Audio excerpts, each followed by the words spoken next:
Good morning. Good to see you again, or have you see me under these circumstances.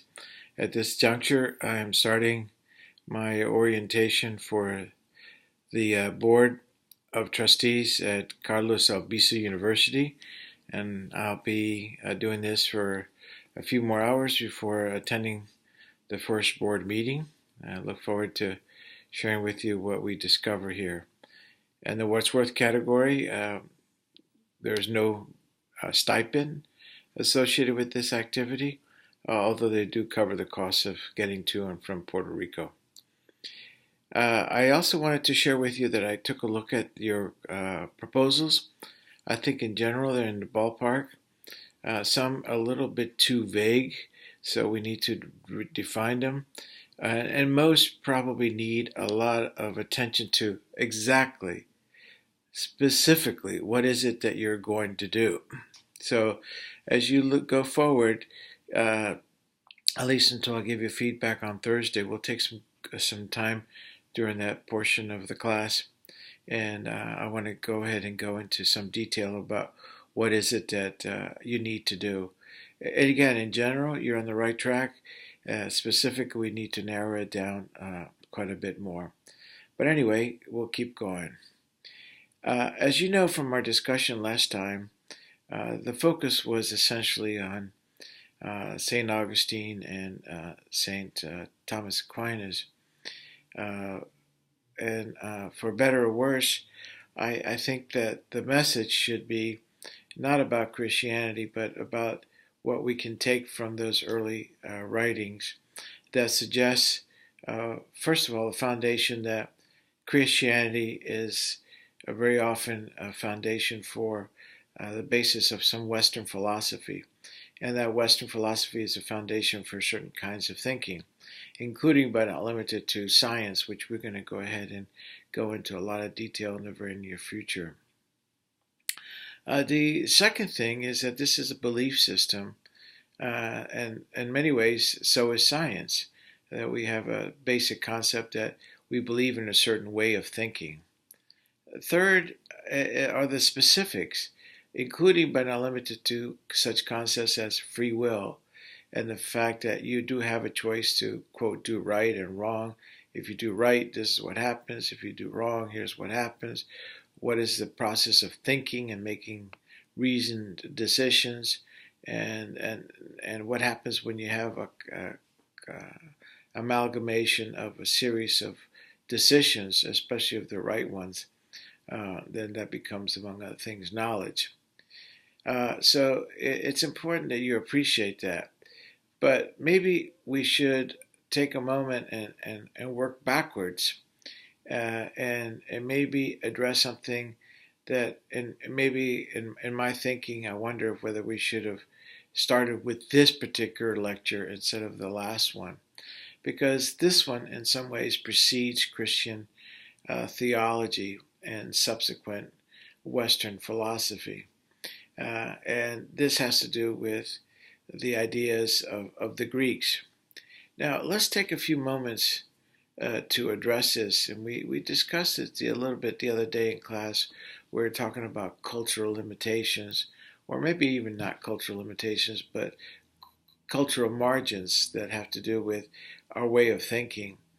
And maybe we should begin by the fact that we are very Western, as I shared with you in that last lecture I was with you on Tuesday, last Tuesday.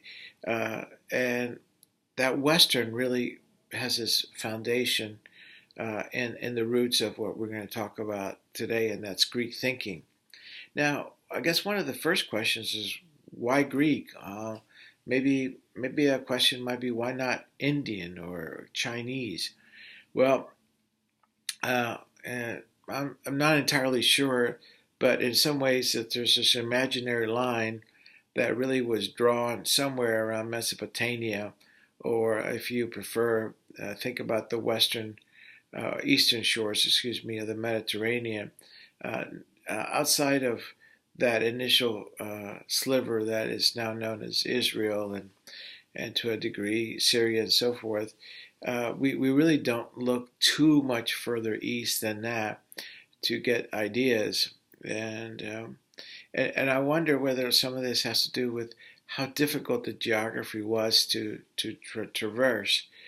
Um, as I've shared with you from time to time, I enjoy reading, and some of the more important books to me have included Marco Polo and his book called Travels, which I encourage you to consider reading when you have some time.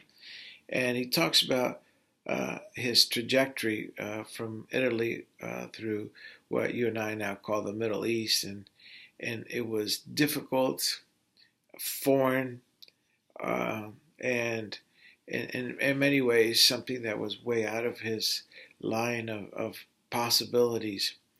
And that turns out to be uh, maybe sort of the way we might look at how far east we go to get, quote, our roots. And as a consequence, we begin with what is the most fundamental of European or Western thinking, and that is probably the Greek thinking. And in fact, even though I did not tie it in, one could tie in the things that we talked about last time um, regarding um, um, regarding Christian thought. And as a matter of fact, it just came to me since we're actually sharing this with you electronically that I'm going to go ahead and flip these two lectures and get this one first to you and then do the other one. So I apologize, my comments that we're doing this on Tuesday. So I'm just realized that I think it's in the best interest of the flow of the class that we take this lecture and make this the fundamental lecture to the Christian theology and Western philosophy lecture that I had already presented for you. So apologies for this slight reverse, but I think in the long run it will make more sense. But to go back to our discussions, we now have this idea that that Western thought is really ours, as we discussed it, that for sure last Tuesday. And now we're going to focus on, okay, fine. We agree that there's limitations, that we believe in science, but science has its own limitations and so forth, so on. So let's go back and ask the question, okay, what is the fundamental for that type of thinking, even pre-Christian thinking? And it really begins with the Greeks. Although, before we get into the Greeks, and I want to talk about three primary individuals, I think it's critical to emphasize that even though the Greeks were where we think of our foundational thinking, it's important to know that there was pre-thinking, pre-Greek thinking, pre-Socratic thinking in many ways, with others, including but not limited to people like Thales, Thales, um, a Muslim thinker, Amasiyan, I believe is his name, who, among other things, talked about the importance of biology to explain nature, and Pythagorean, and the case of the Pythagorean theorem. So, in other words, there were some ideas that were floating around before the Greeks, and they all influenced. I believe probably one of the most important ones was